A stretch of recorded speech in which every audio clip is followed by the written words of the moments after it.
சொல்ல போறேன் நல்லா எடுங்க அந்த பாம்பு மாதிரி வாங்கி இருக்குது சவுண்ட் வச்சுல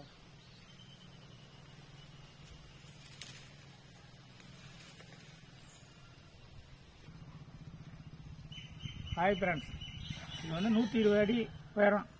வளவா பெண்டா பாம்பு மாதிரி இருக்கு மரம் படம் எடுத்தது மாதிரி இதில் வந்து இப்போ இடஞ்சல்ல குழந்தைங்க நடமாடுற இடத்துல இந்த தேங்காய் வெட்டியிருக்கிறோம் ரொம்ப கஷ்டமான மரம் தான் உங்களுக்கு பிடிச்சிருந்தா இந்த தொழிலுக்கு